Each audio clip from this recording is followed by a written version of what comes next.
Today, we're going to be talking about the ideologies of forms of government. These ideologies don't really fit into what we've been studying, and so we're going to take a look at where they belong on this chart that we've been studying. More tonight at 6.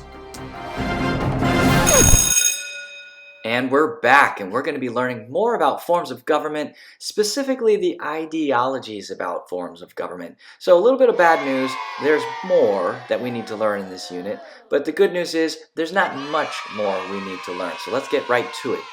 Now, ideologies, they don't really fit anywhere on the forms of government map that we've been studying. We've been studying all these different forms, and these ideologies we're going to talk about can really go anywhere. Now, ideologies are simply ideas about how a government can be run. There's different possibilities, except of course for anarchy. Nothing works with anarchy. Not just about who has power in our country, but how our government can be run differently. These ideas can be about money and how we share that money. It can be about religion and how we all follow something. It's just an idea. And the first idea that we're going to talk about is theocracy. Now notice how it's written up here at the top. It might give it away about what it's about. So a theocracy is when a government recognizes some kind of divine being as the ultimate authority.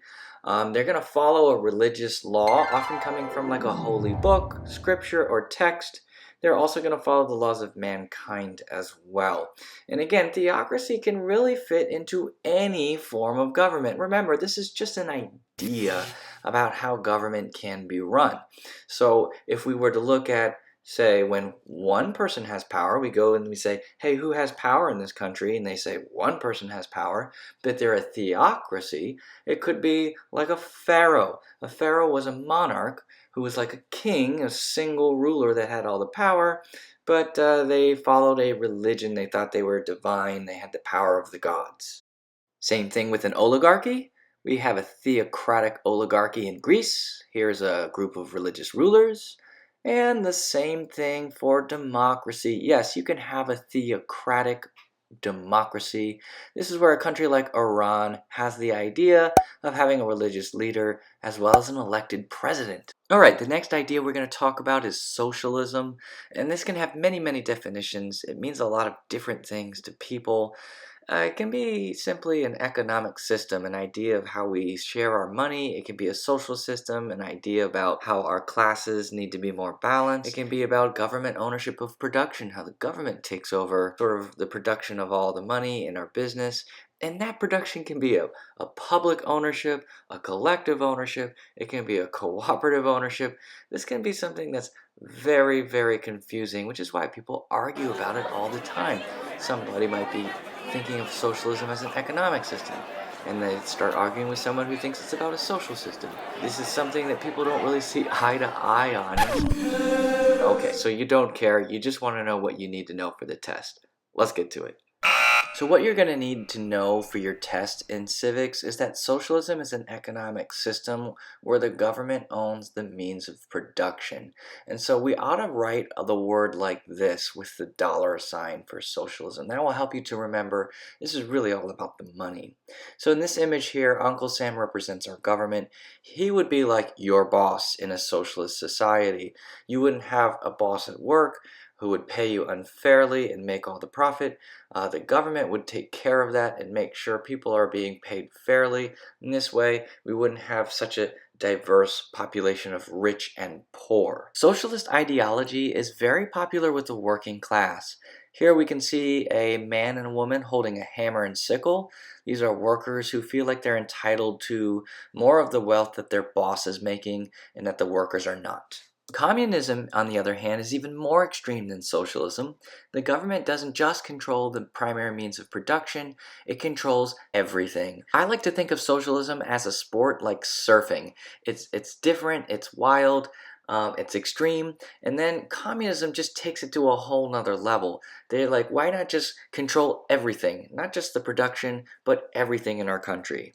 This would include things like your land and property. The government would own that. The government would own the banks. The government would own all the businesses. This is a really wild idea.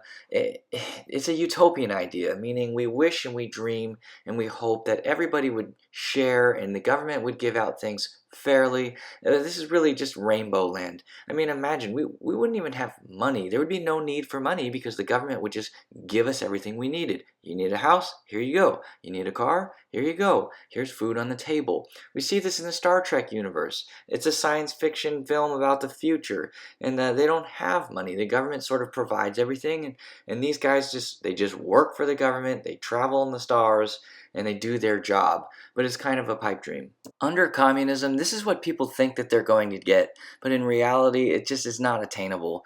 There's never been a communist country. There's been communist governments, like in China, in the USSR, and in Vietnam, but they have never achieved true communism. They couldn't get away from possessions and money. They tried, the idea was there, but in reality, it's just too difficult. And so while the concept of socialism and communism is inherently good, there's good ideas. We're trying to rid the world of poverty and the poor. We're trying to make everybody sort of more balanced in society, and we're all working together towards one common goal. People just tend to fight about these things because socialist and communist leaders in history have not been super great. We have people like Adolf Hitler, Vladimir Lenin, Joseph Stalin, Mao Zedong. The list kind of goes on and on about terrible, terrible social and communist leaders sort of leading their people to death. KO. Historically, the numbers for socialism and communism look really bad. And so we sort of saw the end of this with the breaking down of the Berlin Wall. That was sort of the end of the social experiment. But even today, there are still political parties that may consider themselves to be a communist or socialist, and China is a really good example of a country that's doing very well right now. Now, they're not a true communist society, but their political party has the same ideas about sort of the government owning almost everything in the country. In fact, above the sickle and hammer, remember this is the symbol of the workers, the working class, above the sickle and hammer, we see Karl Marx. He's off screen, but we can see him and his giant beard. He's the one sort of came up with this concept of communism. Not that we don't have socialist programs today, like universal health care, free college education, or even public education. These ideas are where the government kind of controls the means of these productions. So let's do a quick review. How are ideologies different than forms of government?